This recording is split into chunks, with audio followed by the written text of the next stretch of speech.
See, suppose if we have three containers, these blue color are the three containers of light weight, that means we can neglect their mass, and they have the same bottom area.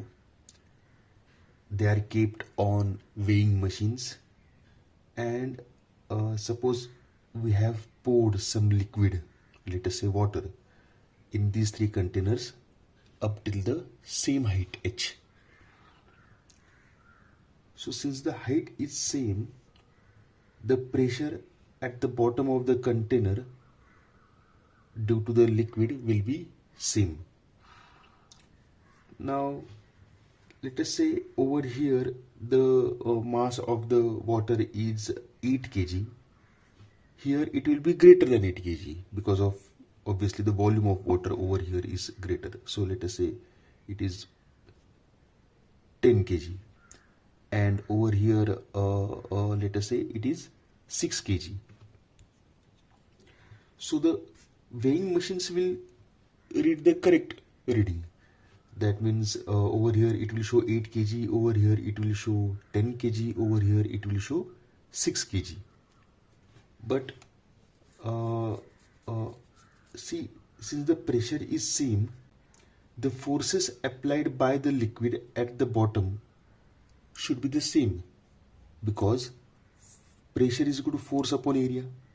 So force will be pressure into area, and since the pressures are same, as the height is same and the areas are also same, so the force applied at the bottom due to the liquid should be same.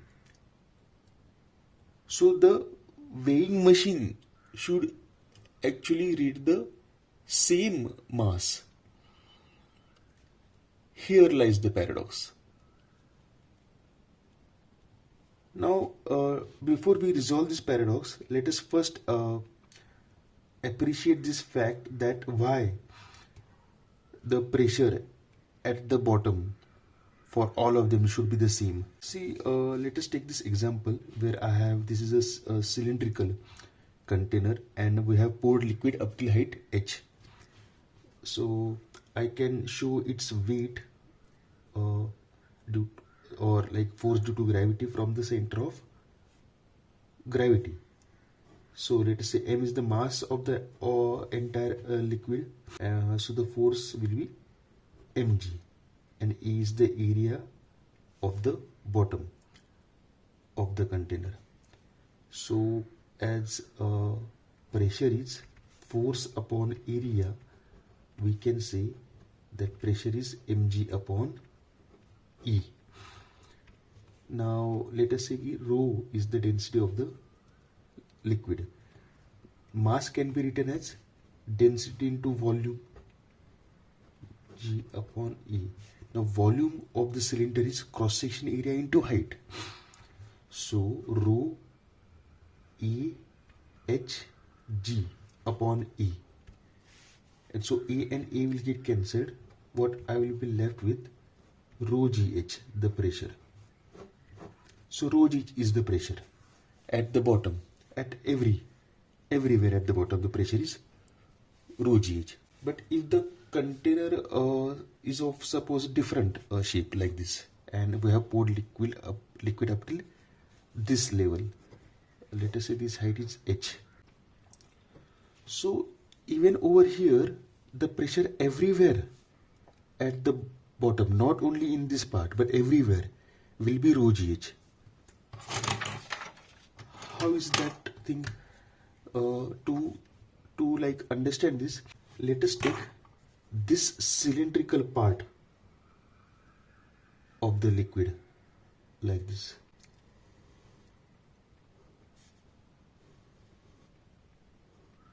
Okay, now this since the entire liquid is at rest, this cylindrical part of the liquid is also at rest, and that is true only, that is possible only if the pressure over here and the pressure over here is the same.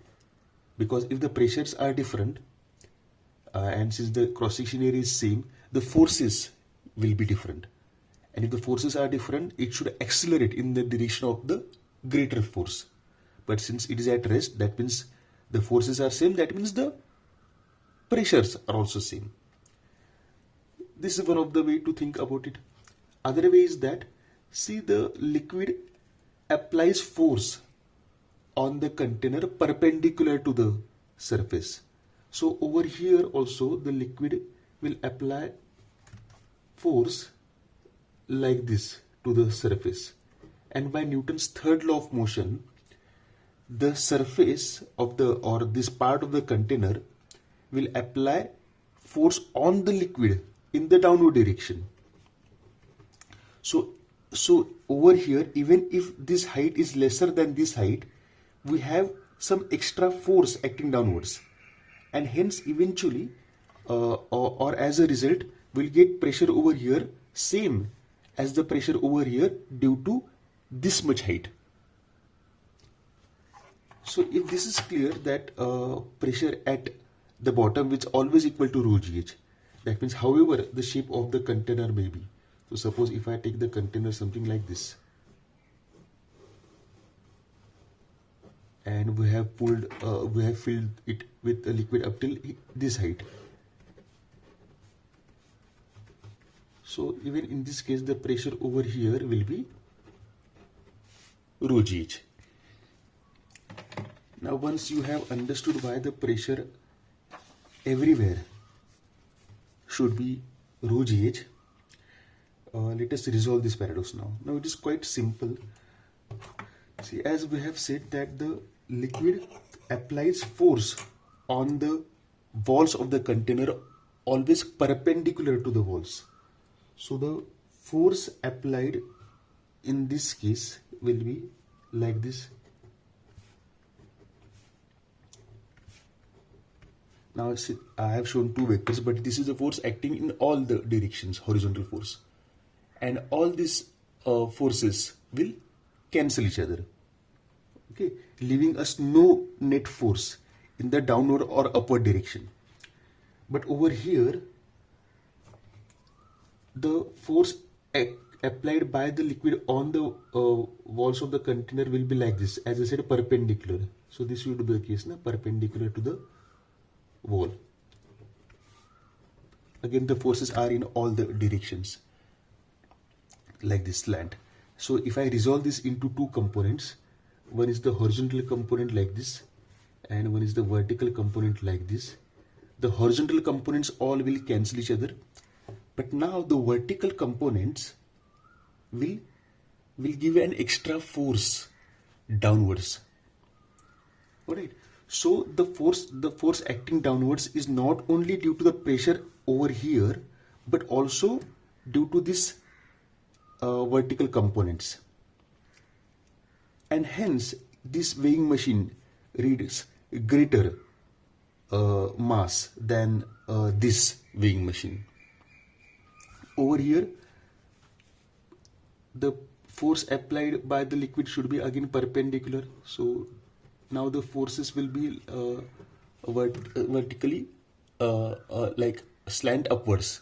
So again, if I resolve it into two components, vertical and horizontal, all the horizontal components will cancel each other, and the vertical components will make the force acting downwards relatively lesser as compared over here, and hence this weighing machine will read lesser mass as compared to this weighing machine. Thank you.